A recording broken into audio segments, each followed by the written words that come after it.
As circunstâncias que envolvem o desaparecimento do jovem estudante Bryce Laspisa em 30 de agosto de 2013 até hoje permanece um mistério. Na época, Bryce tinha 19 anos e planejava visitar seus pais na Califórnia, mas o que deveria ter sido uma viagem de apenas 7 horas se transformou num desaparecimento de quase 10 anos até o momento, e misteriosamente num caso não resolvido. Ele teria sido sequestrado e ainda está vivo? Talvez tenha fugido por algum motivo e não queira ser localizado? Ou foi assassinado? Você está na Área 89 e nesse episódio falaremos sobre o misterioso desaparecimento de Bryce Laspisa. Bryce David Laspisa nasceu em 30 de abril de 1994 e alguns meses depois foi adotado por Karen e Michael Laspisa, que não tinham outros filhos. Eles sempre moraram na cidade de Chicago, nos Estados Unidos, mas em 2012 seus pais se aposentaram e a família resolveu se mudar para uma cidade chamada Laguna Niguel, na Califórnia. Quando se mudaram, Bryce já estava com 18 anos e tinha acabado de terminar o colégio. E escolheu cursar desenho industrial numa faculdade de Brooklyn, que ficava a 7 horas de viagem da nova casa de seus pais.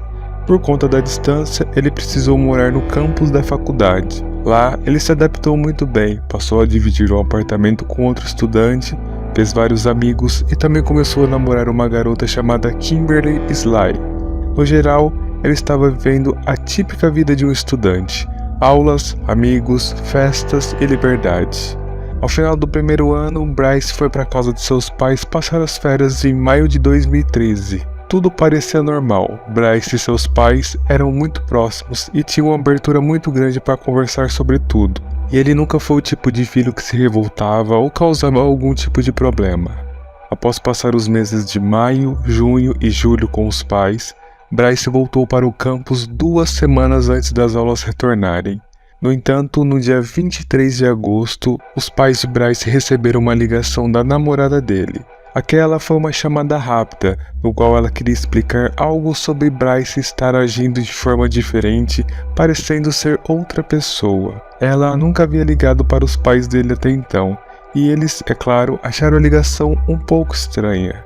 3 dias depois, no dia 26 de agosto, os pais de Bryce receberam outra ligação, mas dessa vez foi do seu colega de quarto, Nick. Ele disse a seus pais que Bryce estava bebendo demais. Disse que ele havia bebido 2 garrafas de uísque no único final de semana. Ele também relatou que Bryce havia passado o final de semana inteiro jogando videogame, não havia dormido e estava muito agitado. O que ele não contou para os pais de Bryce, algo que foi descoberto depois durante as investigações, foi que junto com as bebidas, Bryce também estava fazendo uso de metanfetamina, e que aquela não havia sido a primeira vez. Nesse mesmo dia, os pais de Bryce resolveram ligar para ele, e durante a ligação, eles acharam que a voz dele estava completamente normal. No dia seguinte, no dia 27 de agosto, Bryce fez a mesma coisa que havia feito no dia anterior. Bebeu e passou o dia jogando videogame. Nick tentou conversar com o amigo, que mal deu atenção para ele. Então Nick resolveu ligar para Kimberly, pedindo para que ela fosse até lá para conversar com Bryce. Kimberly tentou conversar, o casal acabou discutindo e, sem ela ter ficado muito tempo lá, acabou indo embora. Quase no fim da noite, Bryce enviou uma mensagem de texto para Kimberly e de maneira curta acabou terminando o namoro. A mensagem foi: "Você vai ficar melhor sem mim." No dia seguinte, Bryce vai até a casa de Kimberly para conversar pessoalmente, só que mais uma vez eles discutem. Kimberly acaba segurando a chave do carro de Bryce, alegando que ele não estava em condições de dirigir. Bryce acaba ligando para sua mãe na tentativa de resolver o problema, pedindo para conversar com Kimberly. A namorada informa a mãe que Bryce estava há 2 dias sem dormir e que também estava sob efeito de álcool. Depois de alguns minutos de conversa, a mãe de Bryce consegue acalmar os ânimos do casal. Bryce informa que irá para casa descansar e que no dia seguinte partiria em direção à casa dos pais para passar alguns dias lá.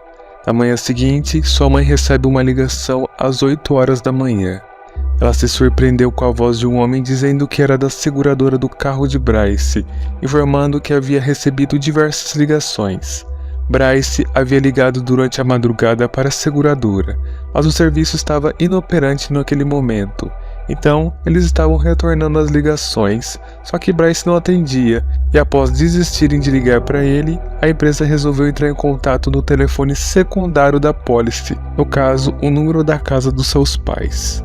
O que sua mãe achou estranho era o fato dele estar precisando de um serviço de seguradora durante a madrugada, sendo que ele havia informado que estaria em casa descansando para poder pegar estrada no dia seguinte. Foi aí que Karen ligou para Nick, o colega de quarto, que informou que ele não voltou para o apartamento em nenhum momento. Por meio do aplicativo do banco, os pais de Bryce resolveram verificar se havia alguma transação no cartão de crédito em que ele era dependente.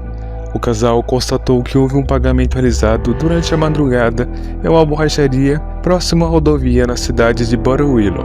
Ou seja, Bryce já havia dirigido por 4 horas e meia rumo à casa de seus pais.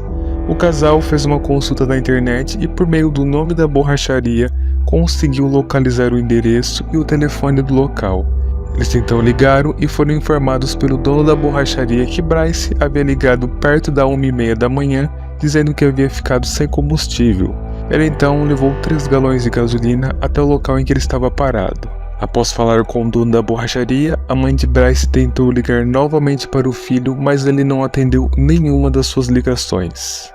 Nessa hora, os seus pais começaram a pensar um pouco de tudo. Será que ele havia parado na estrada para dormir? Será que ele havia sofrido algum acidente? E é aqui que esse mistério começa a ficar mais sem sentido. 15 minutos depois, o telefone da casa dos pais de Bryce toca novamente. Era o borracheiro informando que havia passado novamente no local onde havia deixado os galões de combustível durante a madrugada e que Bryce ainda estava lá dentro do carro. Ele perguntou se estava tudo bem e Bryce respondeu que sim, e que havia parado para dormir, mas já estava pegando a estrada novamente. Karen pede ao borracheiro que retorne ao local para que ela possa falar com seu filho, já que ele não estava atendendo suas ligações. Então, por volta de 12h30, Karen consegue falar com seu filho, que diz que já estava a caminho. Seus pais presumiram que até às 15 horas ele estaria em casa, então resolveram rastrear o seu celular, descobrindo que ele havia percorrido apenas 13 quilômetros desde que havia recebido os galões de gasolina na madrugada. Sem saber o que aconteceu, seus pais tentaram falar com ele através do telefone, mas em nenhum momento ele atendeu as ligações. Por volta das 19 horas, seus pais já estavam apavorados e resolveram entrar em contato com a Polícia Rodoviária da Califórnia, que procurou Bryce e o encontrou em seu veículo no mesmo local. A polícia revistou seu carro em busca de drogas, mas não encontrou nada. Os policiais passaram 20 minutos com Bryce e conduziram um teste de sobriedade, mas também não constataram absolutamente nada, indo de encontro com as informações dadas pelo amigo Nick e pela ex-namorada, que diziam que ele estava bebendo muito ultimamente. Pelo menos naquele momento, Bryce estava completamente sóbrio. Bryce já era maior de idade e, como ele não estava embriagado nem havia cometido nenhum crime, a polícia não podia fazer muito, além de dizer para ele ligar para seus pais e continuar sua jornada. Mas segundo os policiais, Bryce estava incrivelmente relutante em ligar para sua casa.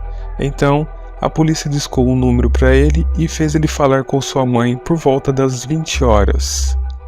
Ela mais uma vez pediu para ele que se dirigisse para casa, pois eles estavam muito preocupados.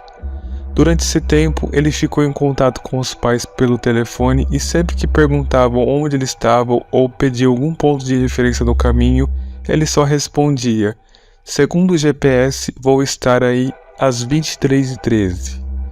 Deu 23h13 e nada do Bryce, que novamente parou de atender o telefone.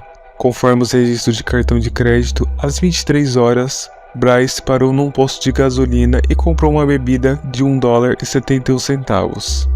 Depois, por volta das 23h25, ele parou num outro posto e abasteceu com $39 de combustível. Às 2h08 da manhã, Bryce ligou para sua mãe e avisou que havia saído de uma interestadual e que planejava dormir em seu carro. Nesse ponto, Bryce já estava acordado há mais de 48 horas Então sua mãe não discordou sobre sua decisão de dormir um pouco. Ela disse para ele descansar um pouco no carro, comer alguma coisa e depois seguir viagem. Essa foi a última vez que ela falou com seu filho. Às 8 horas da manhã, a campainha da casa dos pais de Bryce toca. Karen, sua mãe, vai atender na expectativa de ser seu filho que havia chegado. No entanto, ao abrir a porta, ela se depara com 2 policiais que avisam que o carro de Bryce havia sido encontrado capotado numa ribanceira, próximo ao lago Castaic, a 2 horas da casa deles. Só que Bryce tinha desaparecido. Analisando o local do acidente, haviam sinais de que Bryce teria descido com o carro por uma ladeira que dava acesso a uma área de recuo, e dessa área era possível ver o lago. Inclusive, esse era um local bastante comum das pessoas pararem para tirar fotos. No entanto, as marcas no chão indicavam que Bryce, ao invés de parar no local, acabou acelerando, como se ele quisesse jogar o carro no lago. Mas devido à inclinação na ribanceira, o carro acabou caindo em outra direção numa pista logo abaixo. O vidro traseiro do carro estava quebrado e possivelmente foi por onde Bryce saiu. Seu celular e seu notebook estavam dentro do carro, enquanto sua mala e sua carteira estavam jogados no chão do lado de fora do carro. A perícia feita no local detectou 3 marcas bem pequenas de sangue dentro do carro que foram confirmadas posteriormente serem amostra de sangue de Bryce.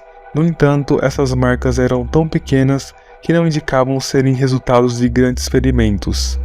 Cães farejadores foram usados e eles responderam positivamente à presença de Bryce no topo da ladeira, com precisão que ele teria seguido em direção à estrada, parando por um ponto de caminhões.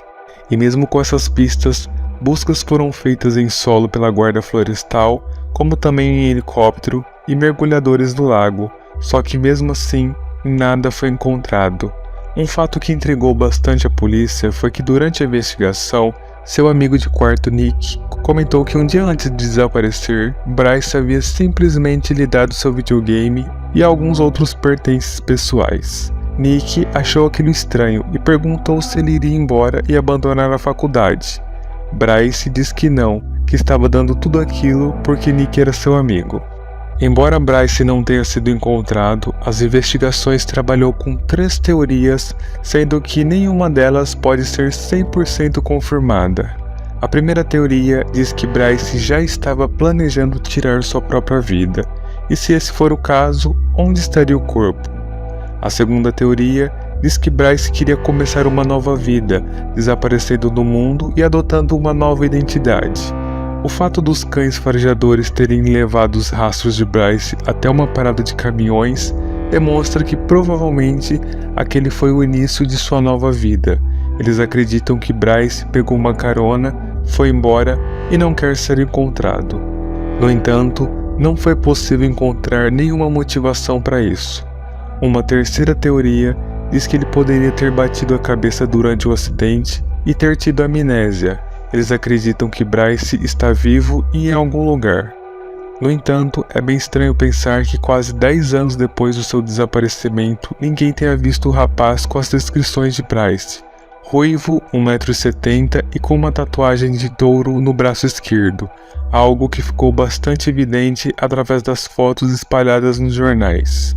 Outra hipótese menos provável que não foi levada em consideração pela polícia é que Bryce possa ter sofrido um acidente e na tentativa de pedir ajuda acabou sendo sequestrado. Seja qual for a teoria, nenhuma delas justifica o fato dele ter passado diversas horas parado na rodovia e quase sempre sem atender as ligações de sua mãe.